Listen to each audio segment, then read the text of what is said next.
Hello viewers, welcome to the YouTube channel Lex Consilium Foundation. मैं major general Nilendra Kumar यहाँ से वार्तालाप कर रहा हूँ जनरल A.K. चतुर्वेदी से, जो बंगाल सैपर हैं, कोर ऑफ इंजीनियर्स के बहुत ही ख्याति प्राप्त अफसर हैं। और ये नेचुरल बात है कि इतने मशहूर अफसर से एक और चोटी के चुनिंदा अफसर की बात की जाए और उनका महत्व न केवल कोर ऑफ इंजीनियर्स के लिए लेकिन भारतीय सेना के लिए सर्वोपरि है। यहाँ पर मैं बात कर रहा हूँ लेफ्टिनेंट जनरल P.S. भगत के बारे में। तो उनका क्या कंट्रीब्यूशन है, क्या रोल है, ये आप हमारे दर्शकों को बताएं। जनरल भगत जो थे वो बॉम्बे सैपर्स थे। हालांकि उनका जन्म गोरखपुर वगैरह में हुआ था और RIMC के पढ़े हुए थे और 39 में उन्होंने फौज ज्वाइन की थी और 41 में ये बैटल ऑफ जो इसको कहा जाए एबिसिनियन कैंपेन में ये वहां पे थे। और एक जो इन्होंने 96 घंटे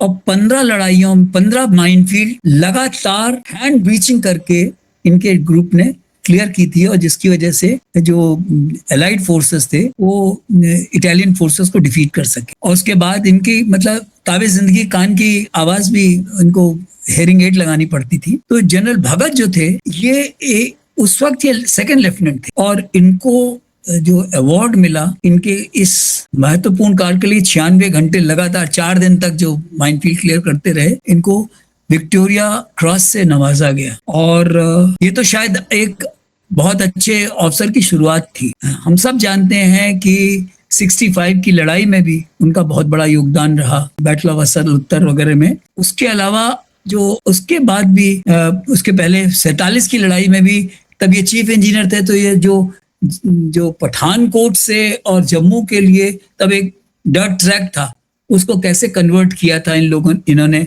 कि वहां से मोटरेबल जा सकता हो। क्योंकि पहले आपको याद होगा कश्मीर की कनेक्टिविटी इधर के बजाय वो रावलपिंडी से थी तो या सियालकोट से थी, 2 जगह से थी। तो इन्होंने यहाँ से ये ट्रैक बनाया था। तो ये सब के चलते हुए बाद में आप जैसा जानते हैं कि जब ये आर्मी कमांडर थे तो लखनऊ में भी इन्होंने फ्लड रिलीफ में एक ऐसा आयाम क्रिएट किया था, ऐसा इनोवेशन किया था जिसके चलते कि यहाँ पे बहुत जो मेरा ख्याल है ये 70 की बाढ़ में हुआ था कि बहुत बुरी हालत हो गई थी और उस वक्त जो है लखनऊ शहर ऑलमोस्ट डूबता सा नजर आ रहा था।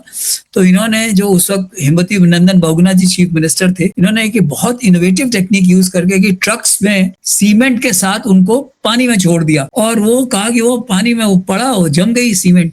तो पानी का जो उन्होंने स्पीड को अरेस्ट कर लिया एंड ये एक बहुत बड़ा इनोवेशन। उसके बाद ये एक तरह से बचाया है, बचाया था। उसके बाद ये 72 में, अच्छा इसके अलावा जो LC का जो सीजफायर लाइन के बाद 71 की लड़ाई के बाद ये उसके चार्ज थे।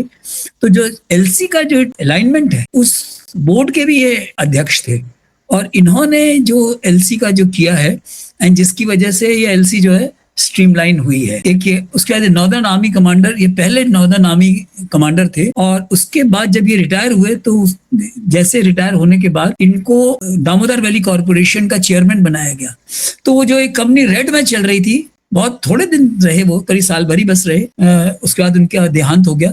लेकिन उस दौरान इन्होंने उस कंपनी को रेड से कैसे ग्रीन कर दिया, वो एक अपने आप में बहुत बड़ी बात है। जनरल भगत को तो जिसको कहा जाए कि कोर ऑफ इंजीनियर्स तो क्या, इसके अलावा एक और चीज इनकी एक बहुत इंटरेस्टिंग चीज है, वो बंगाल ये बॉम्बे सैपर्स के ही कर्नल कमांडेंट नहीं थे, वो सिखलाई के भी कर्नल कमांडेंट थे। क्योंकि सिखलाई में भी वो मजबीज एंड रामदासिया ट्रूप्स होते हैं। तो उनके अनिल रायकर साहब जो थे वो उनके जो सिखलाई से उनका एक ADC रहता। तो अनिल रायकर जो बाद में लेफ्टिनेंट जनरल बने और को कमांडर भी थे, तो वो जो थे वो भी इनके ADC रहे हैं। तो ये इसको कहा जाए कि ये तो पूजा करने लायक ही है। ये भी कहा जाता है चूंकि खुद कोर ऑफ इंजीनियर्स थे, इंजीनियर थे, तो इसलिए इनको वर्क्स प्रोसीजर वगैरह MES के उसकी भी बहुत डिटेल्ड नॉलेज थी।